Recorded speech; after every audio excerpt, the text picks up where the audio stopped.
Hi, this is DJ Tina, host of HMTV Canada E-Sign. On the phone with me today is Mike of The Joys. Hi, Mike. How are things? Oh, great. Things are awesome. We just signed with a Canadian independent label called Koch Records. It's a marketing and distribution deal, and we also just signed with Live Tour Artists out of Toronto. It's a pretty big agency in Canada, so pretty happy to have some help on board finally. Can you tell us a little bit about your forthcoming album? It's got 10 songs on it. It's called Unfold, the title track as well. And the whole album, I'd say musically sounds like a mix between Janis Joplin and Led Zeppelin, although there's a few eclectic tunes on there.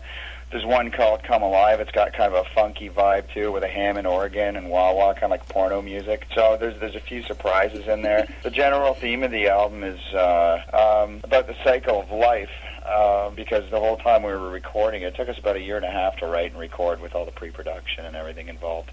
And during that whole time, my mom came down with cancer, and she ended up passing away near the end of the album. So it was a bit of a traumatic time for not just me, but the rest of the band. We're pretty close, and they had to be there through it with me, and they were really supportive. But it definitely colored the album as far as content. Why is the word metamorphosis a key word when describing the band's career?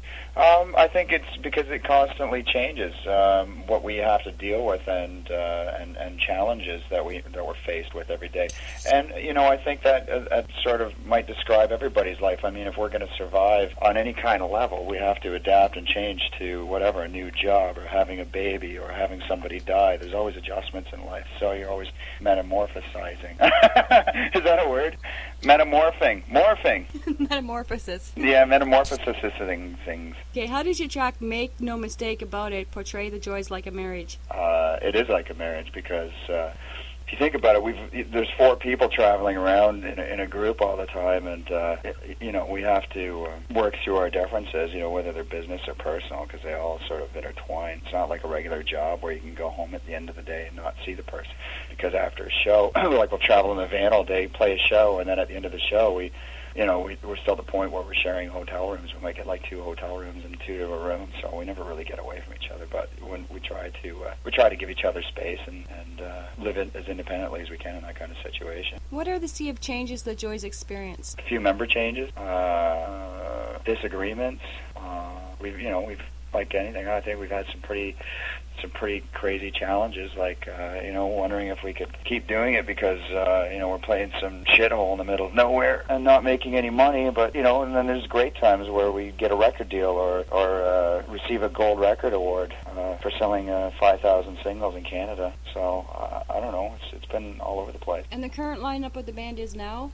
There's me. There's Sarah Smith on vocals, Ken Ross on bass, and Glenn Archie Gamble on drums. How is your forthcoming album Unfold different or similar from your previous album Demolition Session? Oh, we put a lot more time into the songwriting and the pre-production. Plus, we had a producer on this one.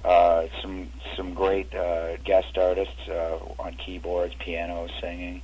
We put way more time into this and way more money too. I don't even remember how much the first album costed, but this one was up there in the double digit. Who are your main musical influences? I'd say Angus Young, Van Halen.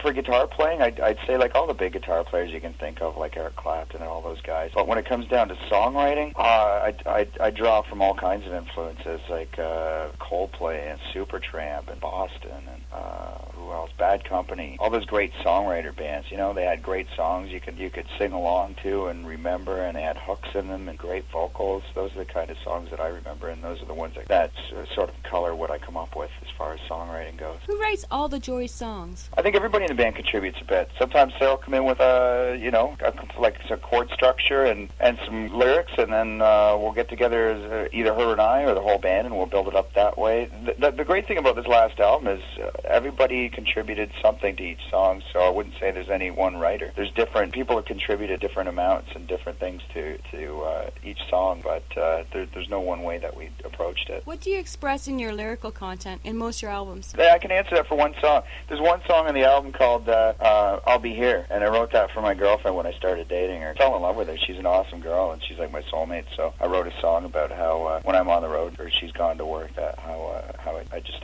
think about her, and it feels like a nice summer day. Is the Joys music self-produced when it comes to recording, mixing, and mastering all their music? I think that would be stupid, because in any kind of industry, no matter what it is, there's specialists in different areas. So, I mean, if we're going to try to control everything, that's just egotistical and usually ends up sounding like shit. So we hire professionals, like a professional producer, professional engineer, professional guy to mix it, because that's their job. Our job is to write the music and be an artist on our instrument. Any video production in the works for the forthcoming album, Unfold? Yeah, we're talking about doing our first single that we're going to release is called Soul on Your Sleeve, and we've been talking to a guy about doing a video for that. We've got a sort of a rough draft of a video treatment, but we're still waiting factor for money, because obviously these things cost a lot of money. Well, I mean, if it's going to look good, it's going to cost a lot of money, so we're just waiting on that. Any tours planned for 2008 to promote Unfold? Yes, this fall. We're going to be doing an East Coast tour for a couple weeks and then going out west, but we're always playing around Ontario. What's your opinion of the music industry today? I think it's great. I think it's completely diverse. Before we wrap up our interview, can you plug in your web addresses? Just go to thejoys.ca, and we got links to Facebook and MySpace on there. Okay, any last words? Don't stop believing. Thank you, Mike,